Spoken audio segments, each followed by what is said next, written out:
কি হয়েছে এখানটায় এত লোক? আমাদের একজনের বাইরে কাজে গিয়ে 3 তলা থেকে পড়ে গিয়ে বুকের 9টা হাড় ভেঙে গেছে, মাজার হাড়। ও, আর আপনারা এখানে তামাশা দেখছেন সবাই দাঁড়িয়ে দাঁড়িয়ে? একটা মানুষ ঘরের ভেতরে মাজা ভেঙে পড়ে আছে, আর আপনারা এখানে কি করছেন ভিড় করে? হ্যাঁ, আমরা কি করব? আমরা তো পারবো না একা, আমাদের একার দ্বারা সম্ভব না। আপনারা সবাই একটু আমাদের পাশে আসেন।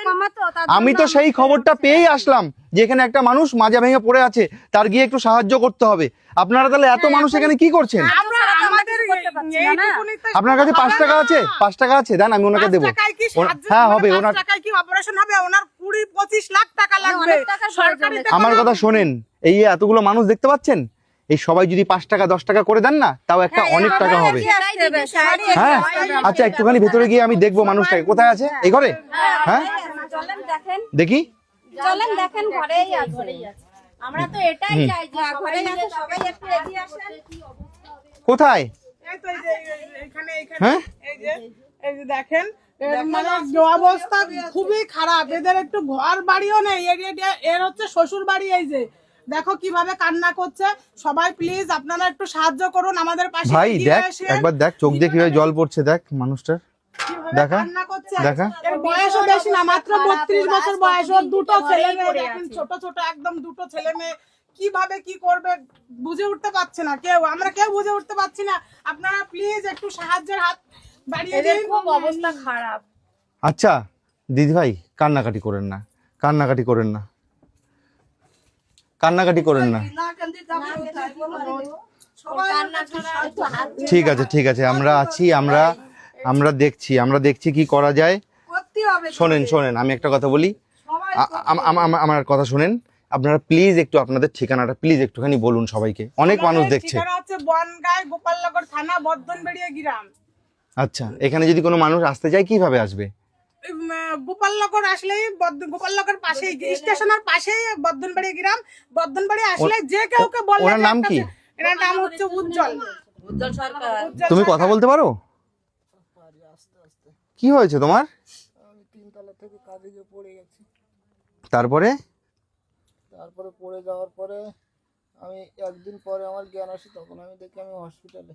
হুম তারপরে ওইখানে ট্রিটমেন্ট করলো, ফুসফুসিতে ব্লাড জাম হয়ে গেছিল। হুম তাই সেই ব্লাডটা বের করার পরে তারপরে আমাকে বাড়ি পাঠিয়ে দিয়েছে। ও, তাইলে এখন ওখান থেকে কোনো টাকা পয়সা পাই না, হ্যাঁ। কোনো ট্রিটমেন্টই হয় না ওইখান থেকে। আর এই যে 1 মাস রেখে, ওইখানে 1 মাস রেখে কোনো চিকিৎসা করে নাই, বিনা চিকিৎসা এই যে বাড়ি পাঠিয়ে দিয়েছে। একটা টাকা পয়সাও কিচ্ছু দেয় না। তাহলে এর তো কেউ নাই, কি খাবে? এদের বাজার করার মতো তাইলে পয়সা নাই। আপনারা ওকে সরকারি হাসপাতালে নিয়ে যান। সরকারি তো ভর্তি নিচ্ছে না, আবার 2বার নিয়ে গিয়েছে, ভর্তি নিচ্ছে না। ভর্তি 2বার ঘুরে এসেছে। সরকারি হাসপাতালে গেলেই তো ফ্রিতে চিকিৎসা হবে, 1 টাকাও লাগবে না। নিচ্ছে না, ফেরত দিতে হবে। ভর্তি ছিল, ফেরত দিয়েছে আবার। পরে এমসি আবার যোগাযোগ ও করেছিল। আচ্ছা, টাকার বিনিময়ে বনগাঁ থেকে টাকা পাঠিয়েছিল। পার্সোনালি নার্সিং হোমে ভর্তি করলে 20-25 লাখ টাকা লাগবে। এখন এদের তো বাজার করার পয়সা নেই, এদের দুধ তো কিনতে পারছে না। এই যে বাচ্চারা দেখো অবস্থা কি, আজকে 1 মাস 1.5 মাস দেড় মাস মনা, এই যে মনা, তোমার কি নাম? ও কথা বলতে পারে? কথাও বলতে পারে না। 1.5 বছর হয়নি, কথা বলতে পারে। কি বলবো, আজকে এমন একটা জায়গায় এসেছি, এটা হচ্ছে বনগাঁ সাইডে গোপালনগর। আপনারা দেখতে পাচ্ছেন একটা পরিবার, ইনি হচ্ছে এনার স্ত্রী, ছেলে মেয়ে।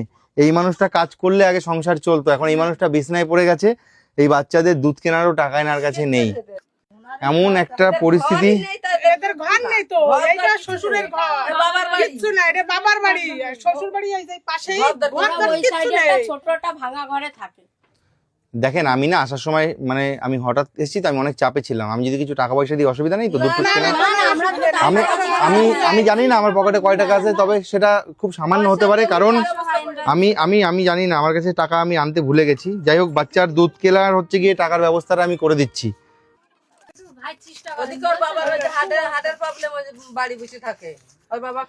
দিদি, এই টাকাটা ধরেন, ওদের একটু দুধ কিনবেন, ধরুন, অসুবিধা নেই, ধরুন। দেখুন, কোনো মানুষই না মানুষের কাছে হাত পেতে টাকা নিতে চায় না, প্রত্যেকটা মানুষই কর্ম করে খেতে চায়।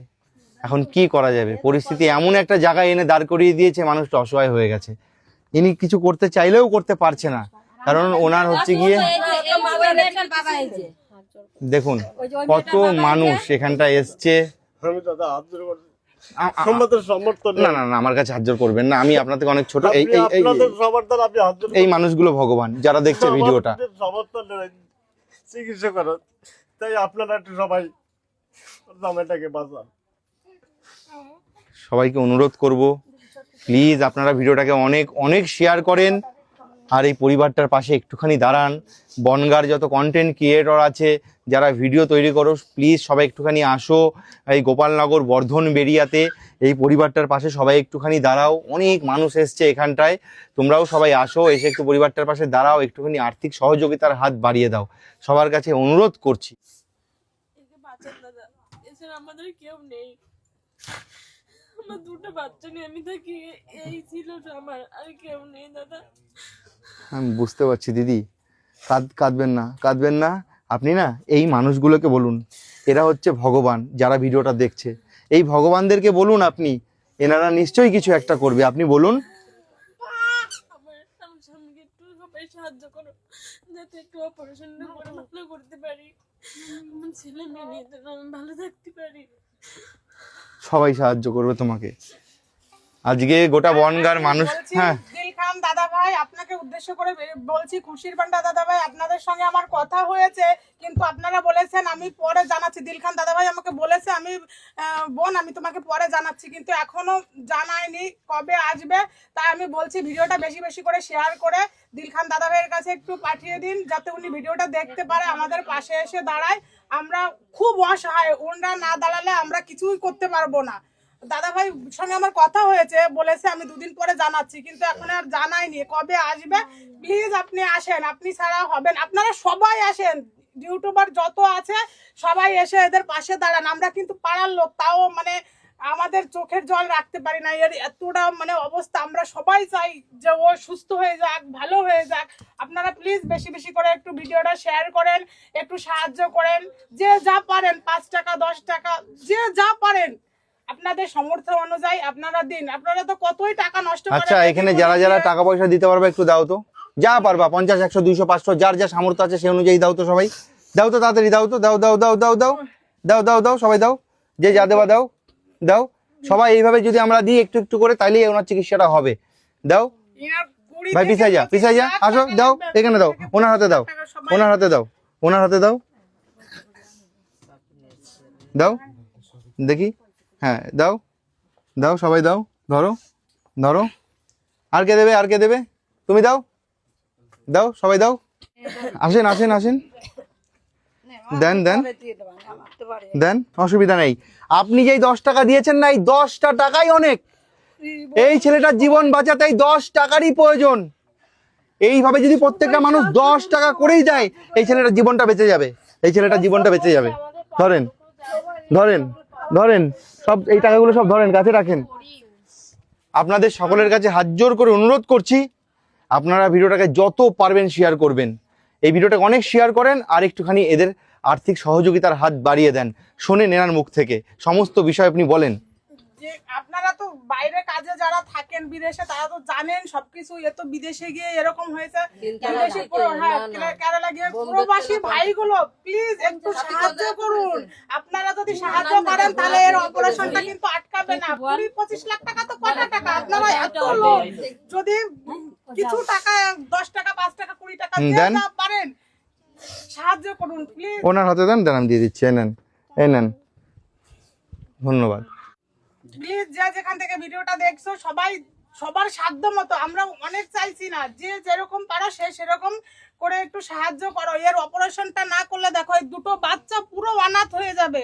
আর মানে আমরা চাই এর সুস্থ কি করে চলবে, রাস্তায় রাস্তার মানে এদের কোনো জায়গা জমি কিচ্ছু নেই, আর কেউ নেই। এই ছেলেটার মাও নেই, আর ওই মেয়েটারও মা নেই, এরও নেই, মেয়েটার বাবাও নেই, কেউ নেই, বাবাটাও অসুস্থ।